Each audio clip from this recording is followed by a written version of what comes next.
Kalau saya menilai antara sepasang ini tadi di suami dan istri-istrinya gitu dan suaminya juga gitu, mohon maaf gini. Allah mempasangkan seseorang dengan pasangan dalam artian tidak sama. Iya. Kalau istrinya cerewet pasti suaminya pendiam. Tenang.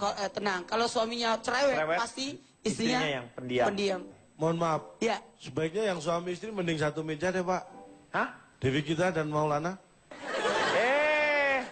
Suami saya Arman Maulana, Pak. Arman. Loh, ini Ustaz Maulana. Ini juga ada giginya.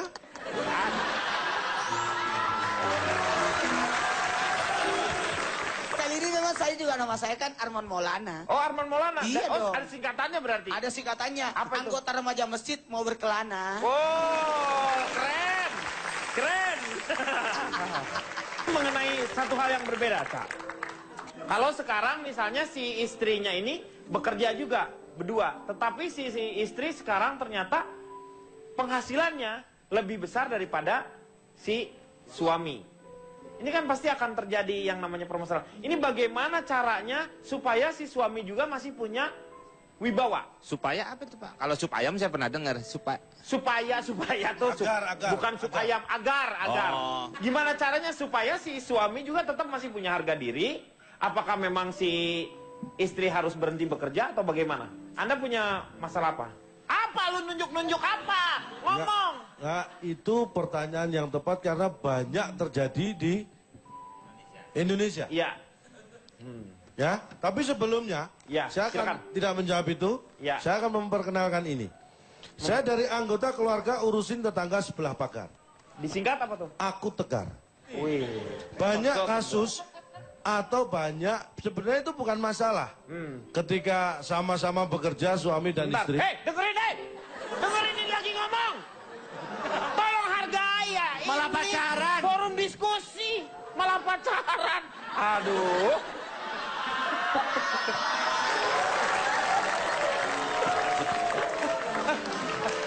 Silakan. Itu banyak. Artinya suami bekerja, istri bekerja. Tapi kadang-kadang yang banyak muncul masalah ketika Apa? penghasilan istri itu lebih banyak daripada suami. Iya. Itu cenderung atau berpotensi menimbulkan masalah. Kenapa begitu? Nah, begitu aja bisa kenapa? Iya. Ya kan? Apalagi yang lain. Kuncinya adalah, kalau tadi ada pertanyaan, kalau misalnya istri bekerja penghasilannya lebih Iya. tinggi, apakah disuruh berhenti bekerja? Tidak harus seperti itu, dan itu bukan cara yang tepat. Karena saya dulu pernah, waktu pertama kali menikah, saya kondisi belum bekerja, istri sudah bekerja. Akhirnya saya suruh istri berhenti bekerja supaya kita bisa bareng-bareng nganggur. Ternyata efeknya sangat buruk. Ya iya dong, nggak kerja dua-duanya, penghasilannya dari mana? Lu mau ya nggak bisa. Terus suruh istri nungguin lilin lu jalan-jalan kok. Maksudnya tuh kamu suruh istri untuk berhenti, maksudnya kamu yang kerja gitu. Nah, artinya menyuruh istri berhenti ketika dia punya penghasilan lebih dari suami itu bukan cara yang bijak. Karena semua itu sebenarnya bisa dikomunikasikan. Ya itu penting. Ini, kenapa itu berpotensi masalah? Karena satu, kalau istri punya penghasilan lebih besar dari suami, berarti kan suami penghasilannya lebih sedikit. Ya iya, orang juga tahu, nenek-nenek lu kumpulin 10 orang minum ciu, Pak tahu semuanya juga. Lu ngaco lu. Ini Pak, karena sebenarnya bisa dikomunikasikan. Misalnya, ini penghasilan suami, kita punya istilah Senin Kemis. Penghasilan suami misalnya Senin Kemis. Senin Kemis itu gimana? Puasa, Pak. Ya kayak orang itu nggak rutin gitu kan. Maksudnya, kalau itu ngap-ngapan kalau kadang Senin Kemis ada, tuh. kadang nggak ada, kadang nggak ada, kadang nggak ada, kadang nggak ada. Kebanyakan nggak adanya dong.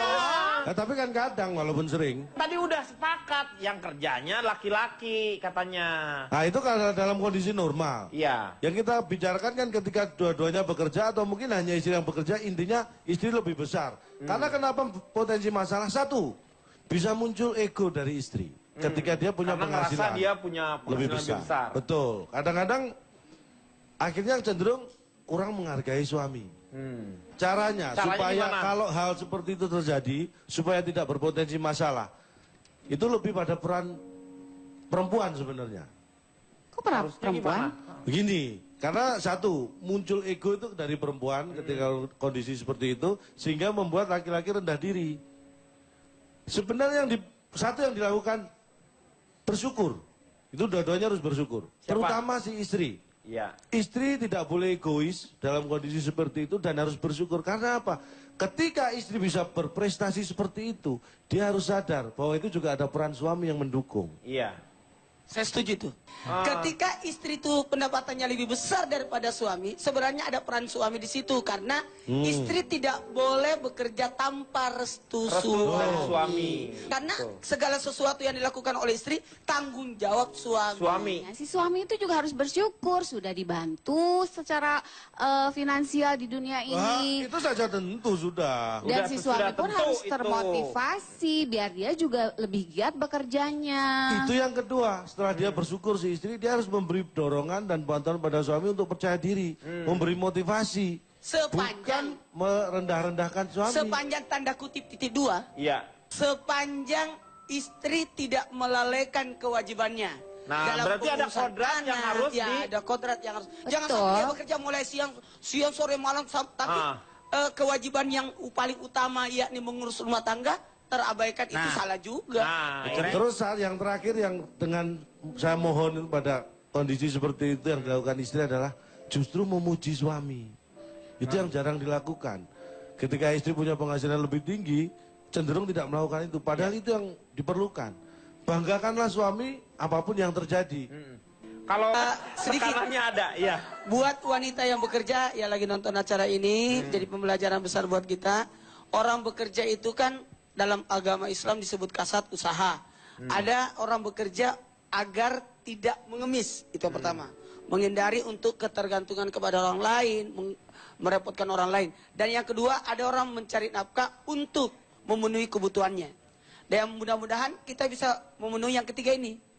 Yang ketiga itu adalah bisa bukan hanya memenuhi kebutuhannya, bukan hanya untuk ketergantungan pada orang lain, tapi bisa membantu bagi yang lain. Iya, ada jadi tidak ada manfaatnya salahnya, ya. ada manfaat harta Betul. itu buat yang lain juga. Jadi kerjasama suami dan istri, alhamdulillah itu sangat diperlukan. Untuk bukan hanya memenuhi kebutuhan, tapi bagaimana kita bisa berbagi buat yang lain juga. Iya, itu ya paling tidak yang Pak. di sekitar kita. Yang belum ditanyakan kan tadi kita mengantisipasi. Tapi kalau sudah terjadi, itu yang apa yang harus dilakukan oleh suami? Misalnya penghasilan istri lebih tinggi dan akhirnya dia seperti yang kita khawatirkan tadi. Iya, problem egonya. itu muncul.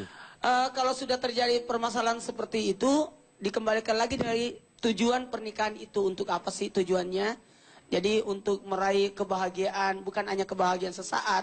Sehebat-hebatnya istri mencari nafkah, tetap suami yang bertanggung jawab dunia akhirat. Jadi dikembalikan lagi hak dan kewajiban. Jangan pernah menuntut hak kepada suami, begitu pula sebaliknya jangan pernah menuntut hak kepada istri, tapi penuhilah kewajiban kita sehingga hak itu bisa datang dengan sendirinya.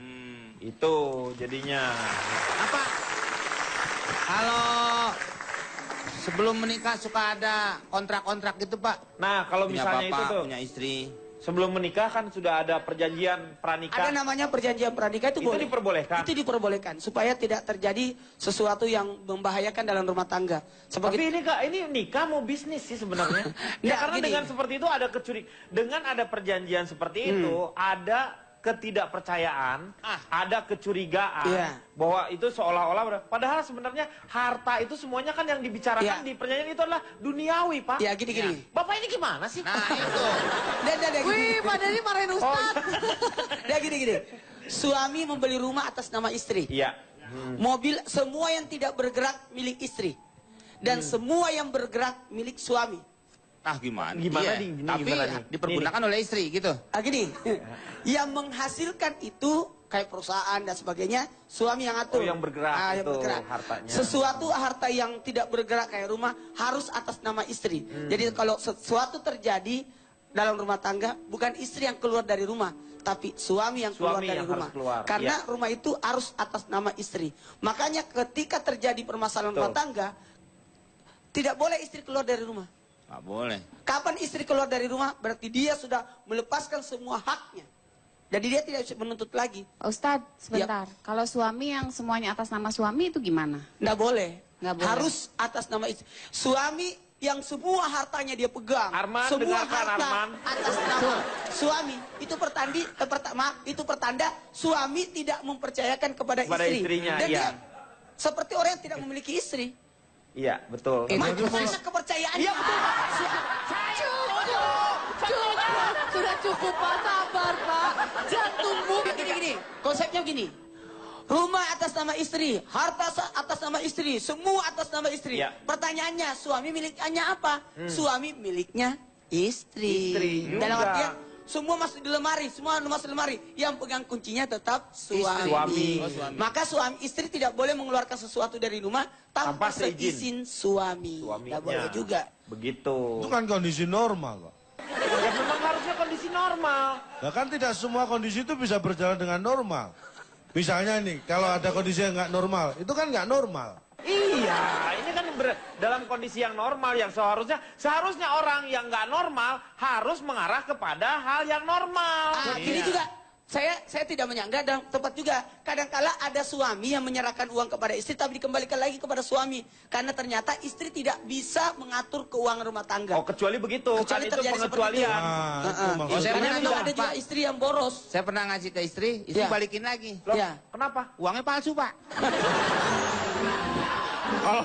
Kalau uang palsu ya beda dong, Meng.